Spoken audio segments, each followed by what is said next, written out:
Bonjour à tous. Alors pour la plupart d'entre nous, la communication avec les défunts et les autres énergies de l'au-delà, elle est plus approuvée. En revanche, beaucoup se demandent comment cela fonctionne. Parce qu'ici sur Terre, c'est quelque chose de plutôt naturel. Nous grandissons en apprenant notre langue maternelle et bien souvent d'autres langues au fil des études. Mais une fois de l'autre côté, continuent-ils à parler le français, l'anglais ou toute autre langue qu'ils utilisaient de leur vivant? Et surtout, comment un médium peut-il comprendre un défunt qui ne parlait pas la même langue que lui? Eh bien, c'est ce que j'ai décidé d'aborder aujourd'hui. Alors, on y va, c'est parti!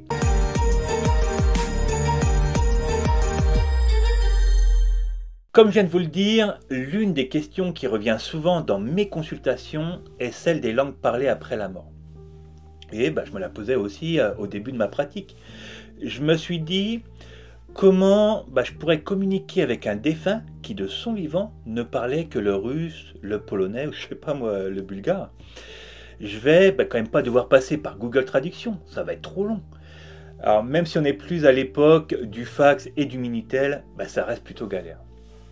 Alors non, bien sûr, la réponse est simple. Dans l'au-delà, les défunts ne s'expriment pas dans une langue humaine classique. Ils communiquent dans un langage universel, une forme de communication intuitive. Pour autant, lorsqu'un défunt n'est pas encore passé à la lumière, il reste très attaché à sa vie terrestre. Il m'arrive de percevoir un accent, des mots ou des intonations marqués dans sa langue d'origine.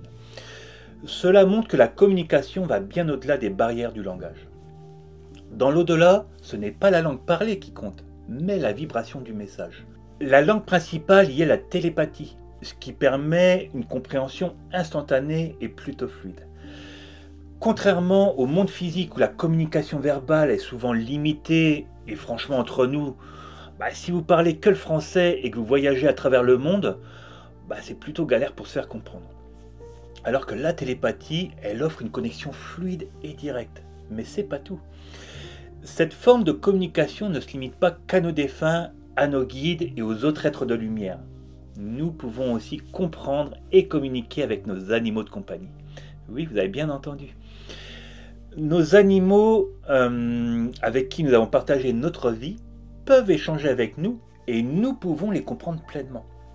Alors je sais, ça peut paraître complètement incroyable pour certains et pourtant cela fait partie de la normalité dans l'au-delà. Perso, c'est pas quelque chose que je fais souvent. Mais Cindy fait régulièrement des consultations de communication animale. Et si vous ne parvenez pas à joindre votre animal décédé, vous aurez l'occasion de le faire une fois de l'autre côté. C'est plutôt cool, non? Dans l'au-delà, le fait de pouvoir parler aux animaux et de les comprendre, ou encore de communiquer avec n'importe qui, c'est tout simplement une chose normale. Je sais que d'ici, ça peut paraître étrange ou difficile à assimiler, parce que sur notre plan physique, tout est filtré par la matière. Nous, humains, sommes limités par notre corps physique, par nos 5 sens et par la manière dont notre cerveau interprète le monde autour de nous. Mais pour eux, c'est aussi naturel que la manière dont nous communiquons ici sur Terre. Et en y réfléchissant, ça a du sens. Prenons un exemple. Je me souviens de l'époque où les SMS venaient tout juste d'apparaître.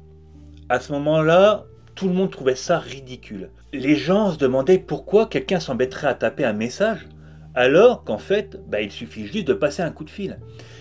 Et pour les plus jeunes qui n'ont pas connu ça, je vous précise qu'une touche comportait plusieurs lettres et qu'il fallait taper plusieurs fois sur la même touche pour obtenir la lettre qu'on souhaitait.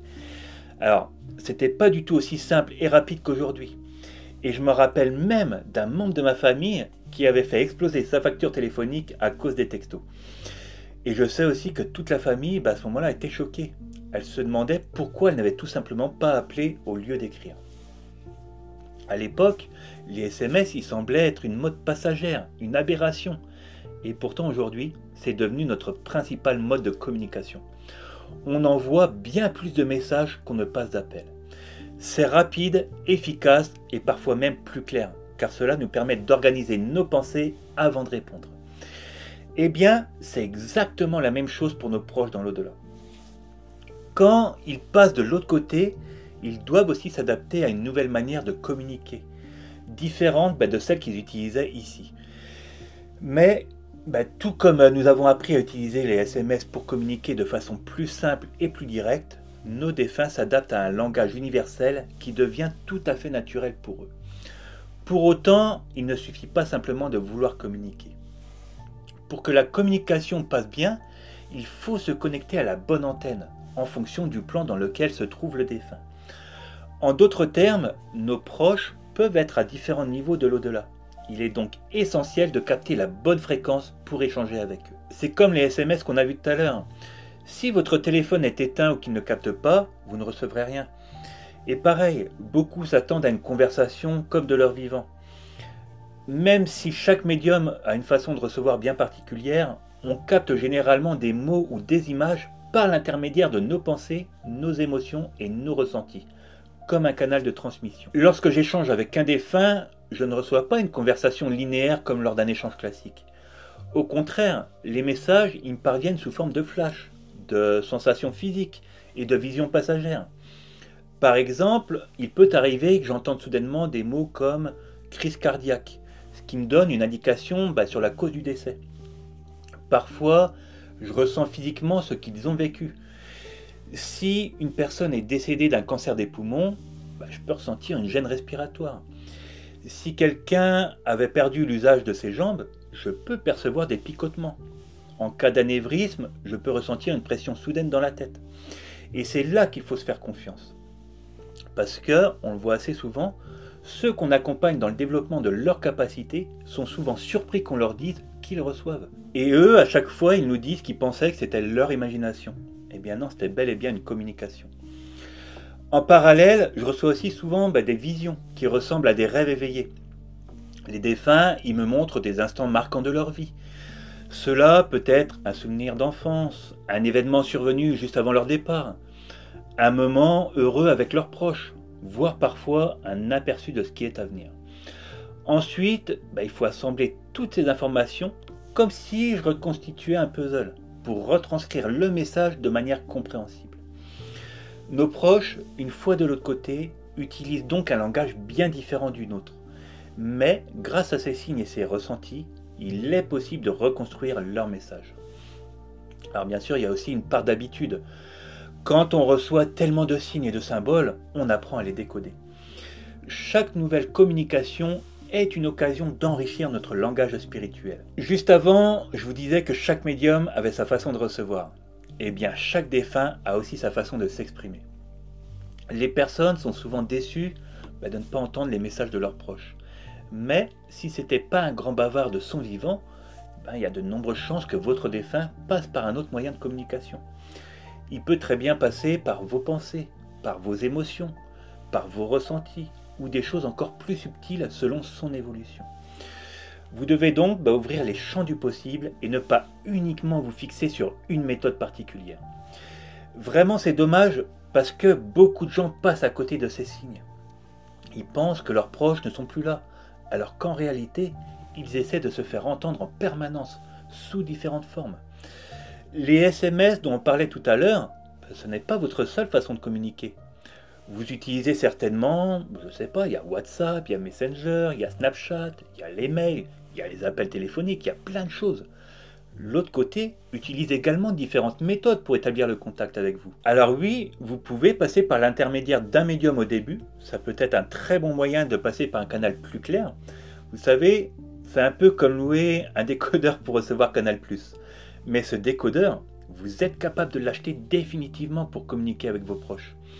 Ce sont des choses qui ne se perdent pas chez certains et qui doivent se bosser pour d'autres. Mais quoi qu'il en soit, et je terminerai là-dessus, peu importe la langue que parlait votre proche de son vivant, il trouvera toujours un moyen d'entrer en contact avec vous pour vous témoigner tout son amour. Soyez-en certains. Voilà, si ça vous intéresse d'avoir un contact défunt ou d'apprendre à le faire à nos côtés, je vous mets toutes les infos dans la barre de description. Comme d'habitude, on n'oublie pas de s'abonner à la chaîne. Vous êtes encore, je crois, plus de 60% à nous regarder sans être abonné, alors que c'est facile. Vous avez juste à cliquer sur le petit logo en bas à droite de votre écran et hop, c'est fait. Pareil, c'est pas obligatoire, mais si vous souhaitez rejoindre une communauté bienveillante pour poser vos questions ou lire celles des autres, vous pouvez rejoindre notre groupe privé Facebook. Pareil, le lien est juste en dessous. En attendant, prenez soin de vous et je vous dis à bientôt pour une nouvelle vidéo.